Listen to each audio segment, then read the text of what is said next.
Só o sincrelaço nos une. Socialmente, economicamente, filosoficamente. Dado e dito e adequado, só se mata um paradigma com outro. A vida é a arte de encruzilhar-se.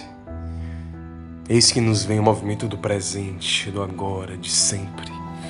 Não pátrio e brasileiro, global e itabunense. O mundo é de inspiração sincrelática. Um dos aprendizados que eu tive com o violão é de que não existe nada difícil uma vez com dedicação e continuidade. Tal lição aprendi por meio da arte. E foi justamente por viver toda essa pedagogia artística que acabei aos poucos e sempre desenvolvendo uma relação religiosa. Religião, etimologicamente, vem do latim religare. Portanto, é aquilo que religa. São as práticas as quais nos fazem nos sentir conectados. Eu tocando violão, ou interpretando um personagem no teatro, ou escrevendo poemas, ou cantando, são formas de conexão. Eu me sinto conectado, me sinto em variados transes. Então, eu acabo tendo uma relação religiosa para com essas atividades. Bem como observei em todas as minhas vivências ao longo da vida que outras pessoas têm uma relação religiosa, seja com a arte ou seja com outros aspectos da cultura. Existe uma força que conecta todas as crenças.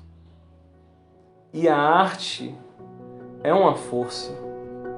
A arte é sincrelática. Princípio da espiritualidade universal, vanguarda primitiva, lituras de ancestrais, o néctar que conecta, a substância que faz literária a literatura, o cerne da arte, instância metafísica primordial, conexão entre todas as crenças. Interseccionismo, força motora de toda filosofia, didática das desexplicações, emoção, sentimentalidades envolvidas conjugadas no indizível, a formação de um time, Ubuntu, yoga, lira e pandeiro, mitologia camoniana greco-cristã, hibridismo de mitos, hibridismo candomblé, antimitologia místicas em budista, batuques, raízes rentes às sementes. Se formos olhar ainda outras etimologias, a gente pode chegar no sânscrito e ver que yoga tem essa raiz etimológica em união. Então, o próprio yoga, ainda que não se autodeclare religião, tem esse fundamento religioso. Então, fica muito claro que do Oriente ao Ocidente, todos os povos encontraram diferentes meios para tentar chegar ao mesmo fim, que seria com essa conexão para com o divino indizível, aquilo que não consegue ser contemplado de inteiro por palavras. Então, você consegue ver que o fenômeno do sincretismo é muito evidente e muito frequente também, porque acaba-se caindo no conceito dos arquétipos, né? As forças, por mais que venham de geografias diferentes, acabam sendo muito semelhantes. Ainda que sejam todas únicas e irredutíveis, elas têm essa natureza de desembocar no mesmo oceano. Então, por mais que toda a minha vida eu não tenha me encontrado de imediato nas religiões, por não ser tão adepto de doutrinas fixas, eu acabava aderindo a compreensões de diferentes lugares dentro da minha própria interpretação.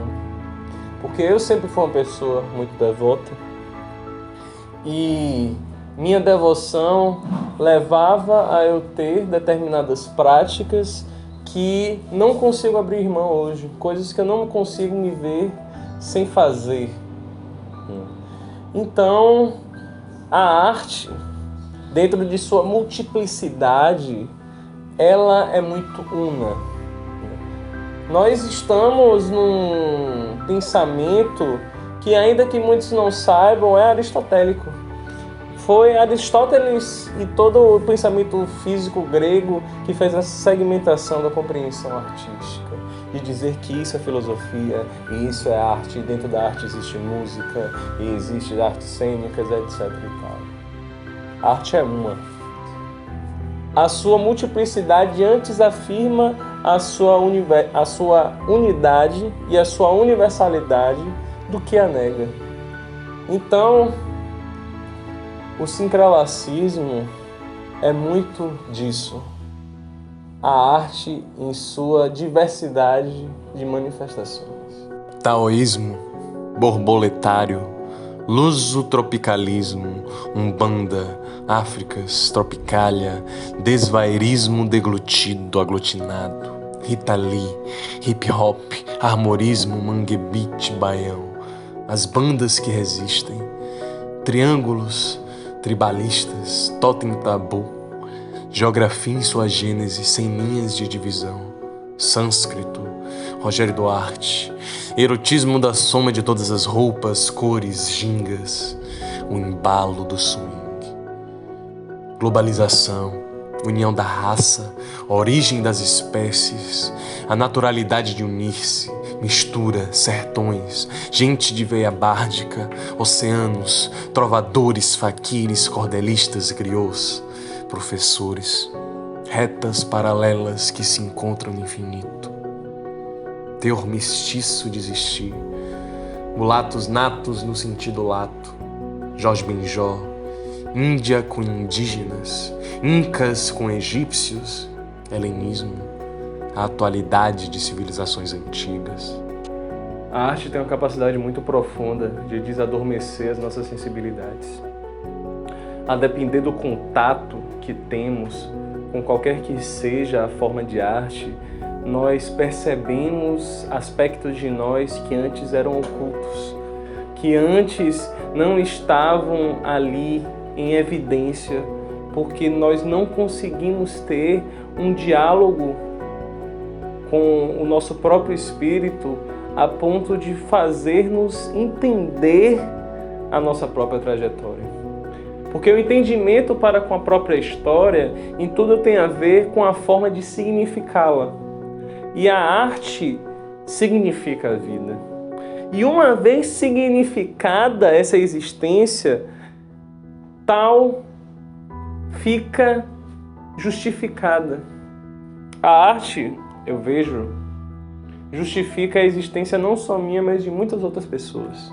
Muitas pessoas conseguem se emocionar mediante determinadas apresentações, mediante determinadas composições que fazem. E essas emoções que lhes vêm são muito poderosas, porque acabam causando um efeito borboleta que leva toda uma vida a mudar.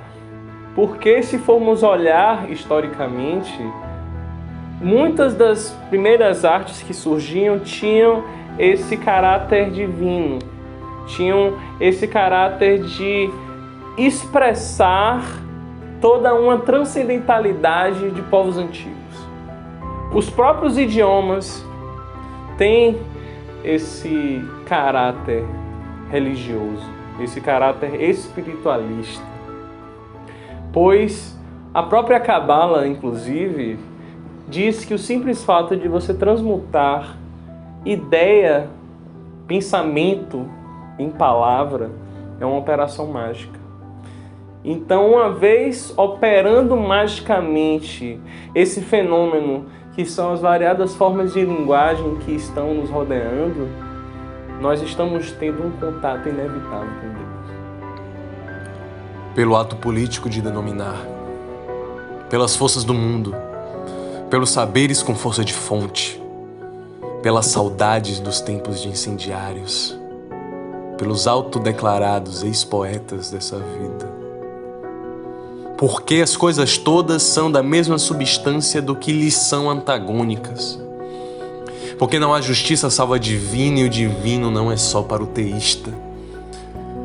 Porque Deus não joga dados, mas talvez seja de os fazer serem jogados. A compreensão que mais se entende quando não se explica. A conciliação dos paradoxos. Paradigma antiparadigmático do controle doutrinário. A antirreligião multiplamente religiosa, pois há quem queira dar-se a uma vida de rito sem ficar preso numa doutrina. A ruptura da tradição da ruptura.